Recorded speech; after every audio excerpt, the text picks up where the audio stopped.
দেখো, terracotta pottery এবং তার উপরে কাজ, এর একটা গভীর গুরুত্ব আছে এবং এর প্রসেস আছে, মেথড আছে, আলাদা আলাদা টাইপ আছে।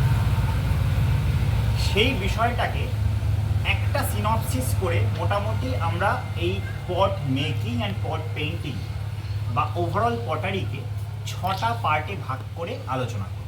6টা পার্ট। তো এই পুরো পটারিকে আমরা মূলত 6টা ভাগে ভাগ করে আলোচনা করি। দেখো, আমি পরপর লিখে রেখেছি, এগুলো আমি আলাদা করে পরে দিয়ে দেবো। প্রথমটা হচ্ছে প্লেন সারফেস। প্লেন সারফেসটা কি? যেখানে পটটা বানিয়ে দেবে এবং আমাদের কাজ থাকে, আমি যদি মনে করি যে এর মধ্যে আমি লিপন আর্ট বা ওরকম স্পট আর্ট গোছের কিছু করব, সেক্ষেত্রে আমরা এর উপরে আমাদের প্রথম এবং প্রধান কাজ থাকবে পটারিটা তৈরি করে দেওয়ার পরে এটাকে আমরা কিচ্ছু করবো না, শুকোতে দেবো। কাঁচা অবস্থায় শুকিয়ে যাওয়ার পর একটু শিরিষ কাগজ জাতীয় কিছু দিয়ে ঘষে এর সারফেসটাকে পুরো প্লেন করে রেখে পুড়িয়ে নেব। নাম্বার 1, এটা একেবারে প্লেন সারফেসের জন্য এবং এটা মূলত কালার করার জন্য। নাম্বার 2 হচ্ছে জাফরি। জাফরি কি জিনিস? এমন পট বানানো থাকবে, যদি জাফরি করতে হয় তাহলে সেক্ষেত্রে একটা জিনিস মাথায় রাখবে, জাফরি একটা পার্সিয়ান টেকনিক, যেটা মুঘল শিল্পের হাত ধরে ভারতবর্ষে ঢুকছে বলে বেশিরভাগ ঐতিহাসিকের মত, যদিও তাতে অনেক মতানৈক্য আছে। কিন্তু আমরা জাফরিটা মূলত দেখি তাজমহল বা এই সমস্ত মুসলিম আর্কিটেকচারগুলোতে, ইসলামিক আর্কিটেকচারগুলোতে জাফরি দেখি। সেটা দিয়ে কিন্তু পটে খুব সুন্দর কাজ হয়। কি করতে হবে তার জন্যে? এমন পট তৈরি হবে, সেই পটটা প্রথমত সেই জাফরি করতে হলে তার মাটিটা আলাদা করে প্রসেস করতে হবে। জাফরির মাটি প্রচুরবার ওই তার দিয়ে কেটে কেটে কেটে কেটে তার ভেতরে ছোট ছোট কাঁকড় দানা সব বের করে ফেলে সেটা দিয়ে পট তৈরি করলে তাতে জাফরির কাজটা বেশি ভালো হয়।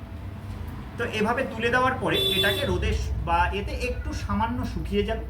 তারপরে খুব শার্প ব্লেড, সেটা ব্লেড এমন এই কারণে বললাম, ব্লেডটার থিকনেসটা অনেকটা কম, ওটা দিয়ে এবার এর মধ্যে মনে করো আমি এরকম ছোট ছোট ড্রয়িং করলাম বা যে কোনো রকম প্যাচ হতে পারে, যা সেই অংশগুলোকে আমি কেটে বাদ দিই। এবার এক্ষেত্রে একটা জিনিস মাথায় রাখতে হবে, একটু টেকনিক্যালি, যখন এইরকম কোনো অবজেক্টে জাফরি হবে তখন এই যেটা আমরা পৃথিবীর ক্ষেত্রে বলি না যে এই নিরক্ষরেখা, যে জায়গায় সারফেসটা সবচেয়ে বেশি, যেখানের ব্যাস বা ডায়াটা সবচেয়ে বেশি, তার নিচে বেশি কাটবো না। কেন কাটবো না? তাহলে এই এতটা সারফেস এরিয়ার ওয়েট রাখতে পারবে না। তাই জাফরির সময় কিন্তু টেকনিক্যালি এর ফিজিক্সটা বুঝতে হবে এবং এর একদম মিডলে সবচেয়ে বেশি ডায়া যেখানে, তার নিচে বেশি কাটবো না, অল্প কাটবো, ওপরে বেশি কাটবো। ওপর যত হালকা হবে এটার স্টেবিলিটি তত বাড়বে। তাহলে নাম্বার 2 হলো জাফরি। নাম্বার 3 হচ্ছে টেক্সচার। এই টেক্সচারটা মূলত যারা কাজ শুরু করছে তাদের জন্য। এবার আসছি টেক্সচার ওয়ার্ক। টেক্সচার ওয়ার্কে আমরা কি করব? এটা নাম্বার 3। উনি পট বানিয়ে দেবেন। এবার এর পুরো গাটা আমার ক্যানভাস, আমি এর ওপরে স্লিভস দিয়ে ডিজাইন তৈরি করতে পারি। সবচেয়ে ভালো টেক্সচার হয় স্লিভস দিয়ে। সেটা কি? মাটি একদম দইয়ের মতো করে নেব, নিয়ে স্প্যাচুলা বা কিছু দিয়ে এর গায়ে এরকম করে দিয়ে দিতে পারি। কোনো রকম আঁচড়ি, সেটা চিরুনি হতে পারে, হ্যাকশো ব্লেড হতে পারে, তা দিয়ে এরকম আঁচড়ে দিতে পারি।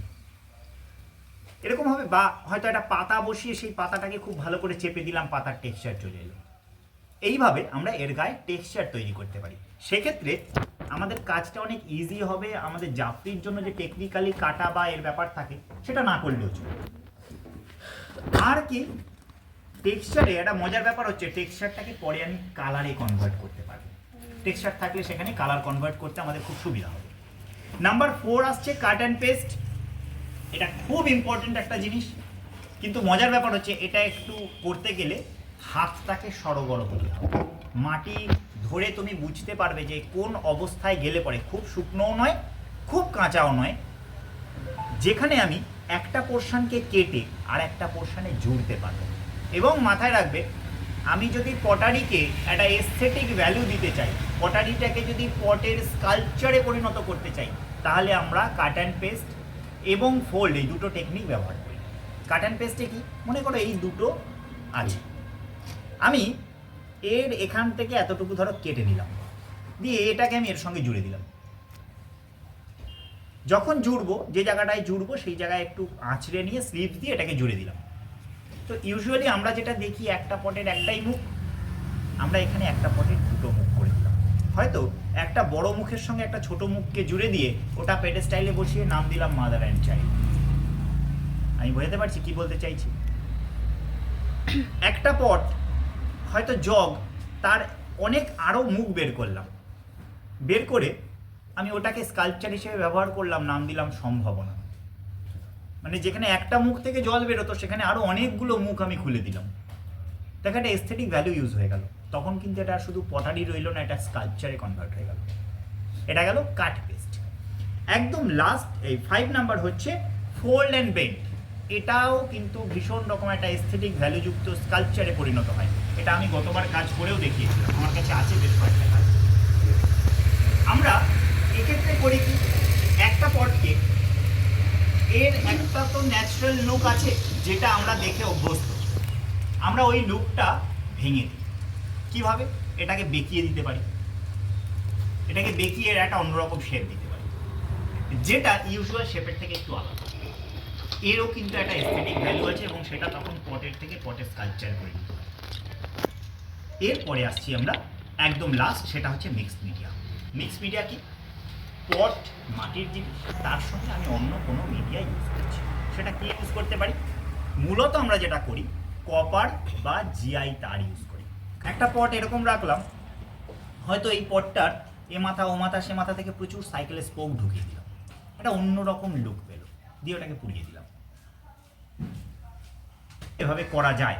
তাহলে একটা সিনপসিস করে নিই। একদম প্রথম হচ্ছে প্লেন সারফেস ওয়ার্ক, যেটা হালকা শুকিয়ে গেলে ওটাকে শুধু শিরিষ কাগজ দিয়ে ঘষে পরিষ্কার করে নেব। নাম্বার 2 হচ্ছে জাফরি, পরিষ্কার করার পরে কেটে কেটে বের করে দেবো ডিজাইনটাকে। নাম্বার 3 হচ্ছে টেক্সচার, অর্থাৎ এর সারফেসের ওপরে কোনো রকম ভাঙাচোরা না করে টেক্সচার দেবো। নাম্বার 4 হচ্ছে কাট অ্যান্ড পেস্ট, কেটে তার উপরে পেস্ট করব বা একটার সঙ্গে আরেকটাকে জুড়ব। নাম্বার 5 ফোল্ড অ্যান্ড বেন্ড, এটাকে দুমড়ে মুচড়ে ভেঙে চুড়ে একটা নতুন শেপ, একটা ডিকনস্ট্রাকটিভ মেথড, একটা শেপ অন্যরকম দেবো যেটা ইউজুয়াল শেপের থেকে আলাদা। আর একদম লাস্ট হচ্ছে মিক্স মিডিয়া। ক্লিয়ার? এবার তাহলে দুটো পটকে আমি আমার মতো করে জুড়বো। যদি খুব প্ল্যান করে নিই যে আমি এইভাবে করব, তাহলে পরে যেটা দাঁড়াবে, আমি যদি কোনো রকম প্ল্যানিং ছাড়া নিজের মতো নিজের ফ্লোতে করি, তাহলে সেটা দাঁড়াবে একরকম এবং এস্থেটিক ভ্যালু কিন্তু দ্বিতীয়টায় থাকবে, প্রথমটায় থাকবে। এবার আমার হাতে দুটো পট আছে, এই দুটো পটকে দিয়ে আমি কিছু একটা করব, আমি এখনও কিছু ভাবিনি। তা আমি দুটো পটকে নিলাম, কি করা যেতে পারে দিলাম, একটা শেপ এলো। আমি যদি কিচ্ছু নাও করি না, এটাই ভালো লাগে, আমার আর কিচ্ছু করা দরকার নেই। দেখা একটা অদ্ভুত ফর্ম এলো। এবারে আমাকে কিছুটা টেকনিক্যালি কাজ করতে হবে যাতে এই পটটা পরে ছেড়ে না দেয়। তার জন্য কি করব, এই ছোট স্লিপস তৈরি করে, মানে একটু মাটি আর জল তৈরি করে নিয়ে এই ভেতরগুলোকে এইভাবে আস্তে আস্তে আস্তে আস্তে জুড়ে দিতে হবে। এবং সেটা জুড়ে দেবো, এই যে এখানে দেখো ন্যাচারালি জুড়েছে, আমি এখানে হাত ঠাকাবো না, শুধু দুটো পটকে একসাথে রাখার জন্যে এই যে গ্যাপটা, এই আলো ছায়া যে খেলছে, পটারিতে কিন্তু আলো ছায়াটা বড় গুরুত্ব আছে। এই আলো ছায়াটা যে খেলছে এটাকে খেলতে দেবো, শুধু নিচে আমি ব্যাপারটাকে জুড়ে দেবো যাতে পরে এটা ভেঙে না পড়ে যায়। এবং স্লিভস দিয়ে, স্লিভস মানে হচ্ছে গলানো মাটি দিয়ে একটু অন্যরকমভাবে এই ফাঁকে একটু হালকা করে ঢোকানোর পরে এই যে এই বডিটাকে আমি একটু যদি টেক্সচার করি, মনে করো নোংরা চোংরা যেগুলো হয়ে রয়েছে সেগুলোকে ধরো একটু প্লেন করলাম, বা হ্যাকশো ব্লেড দিয়ে হয়তো একটু আঁচড় কেটে দিলাম, বা এই যে এই ব্যাপারটা আছে এটা দিয়ে একটাকে হয়তো এমন রাখলাম আর একটাকে হয়তো একটু আঁচড় করলাম। খুব সামান্য, মিনিমাম কাজ।